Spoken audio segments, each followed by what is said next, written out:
ಹಾಗಾಗಿ ನಿಮ್ಮ ಚಪ್ಪಾಳೆ ಇವರೆಲ್ಲರಿಗೂ ಕೂಡ ಮತ್ತಷ್ಟು ಸ್ಫೂರ್ತಿ ತುಂಬತ್ತೆ, ಮತ್ತಷ್ಟು ಉತ್ತಮ ಕಾರ್ಯಗಳನ್ನು ನಡೆಸ್ಕೊಂಡು ಹೋಗೋದಕ್ಕೆ ಸಹಕಾರಿಯಾಗುತ್ತೆ. ಯಕ್ಷಗಾನ ಕ್ಷೇತ್ರದಲ್ಲಿ ಶ್ರೀ ಪೇತ್ರಿ ಮಂಜುನಾಥ ಪ್ರಭು ಅವರು ಇದೀಗ ಪ್ರಶಸ್ತಿಯನ್ನು ಸ್ವೀಕರಿಸಿದ್ದಾರೆ. ಬಂಧುಗಳೇ, ಕರಾವಳಿಯಲ್ಲಿ ಅತ್ಯಂತ ಪ್ರಸಿದ್ಧ ಕಲೆ ನಮ್ಮ ಮೂಲ ಜಾನಪದ ಕಲೆ ಯಕ್ಷಗಾನ ಇವತ್ತು ಇಡೀ ವಿಶ್ವದಲ್ಲಿ ಮನೆ ಮಾತಾಗಿದೆ. ಆ ವಿಭಾಗದಲ್ಲಿ ಸಾಧನೆ ಮಾಡಿದ ಉಡುಪಿ ಜಿಲ್ಲೆಯ ಶ್ರೀ ಪೇತ್ರಿ ಮಂಜುನಾಥ್ ಪ್ರಭು ಅವರು. ಹಾಗೆ ರಂಗಭೂಮಿ ಅಂತ ಹೇಳಿದರೆ ಮನರಂಜನೆಯ ಮಾಧ್ಯಮ.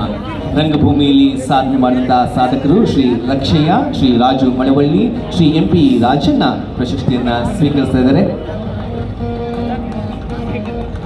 ಮುಂದಿನ 10 ಸಾಧಕರ ಹೆಸರನ್ನ ನಾವಿಲ್ಲಿ ಹೇಳ್ತಾ ಇದ್ದೀವಿ. ಶ್ರೀ GR ಹಳ್ಳಿ ನಾಗರಾಜ್, ಬೆಂಗಳೂರು ಜಿಲ್ಲೆ, ಸಂಕೀರ್ಣ ಕ್ಷೇತ್ರ. ಶ್ರೀ R ವೆಂಕಟರಮಣಪ್ಪ, ಕೋಲಾರ ಜಿಲ್ಲೆ, ಸಂಕೀರ್ಣ ಕ್ಷೇತ್ರ. ಇವರು ವೇದಿಕೆ ಬಲಭಾಗ ಬಂದು ಸಿದ್ಧ ಇರಬೇಕಾಗಿ ವಿನಂತಿ ಮಾಡ್ಕೋತಾ. ಶ್ರೀ ಬಾಬು ಕಿಲಾರ್, ಸಂಕೀರ್ಣ ಕ್ಷೇತ್ರ. ಶ್ರೀ ದ್ವಾರಕನಾಥ್ ವಿದ್ಯಾವರ್ಧಕ ಸಂಘ, ಧಾರವಾಡ, ಸಂಕೀರ್ಣ ಕ್ಷೇತ್ರ. ಶ್ರೀ ಮಡ್ಡಿಕೆರೆ ಗೋಪಾಲ, ಚಿಕ್ಕಮಗಳೂರು ಜಿಲ್ಲೆ, ಸಮಾಜ ಸೇವೆ. ಶ್ರೀ ದಾಸೋರತ್ನ ಚಕ್ರವರ್ತಿ ಅನ್ನದಾನೇಶ್ವರ ಅಪ್ಪಾಜಿ, ಶ್ರೀ ಬಸವಗೋಪಾಲ ನೀಲಮಾಣಿಕ ಮಠ, ಬಂಡಿಗೇರಿ ಮಠ, ಬಾಗಲಕೋಟೆ ಜಿಲ್ಲೆ, ಸಮಾಜ ಸೇವೆ ಕ್ಷೇತ್ರದಲ್ಲಿ. ಶ್ರೀ SR ಜೋಳದ್, ಹಾವೇರಿ ಜಿಲ್ಲೆ, ಸಮಾಜ ಸೇವೆ. ಶ್ರೀ ನೀಲಕಂಠ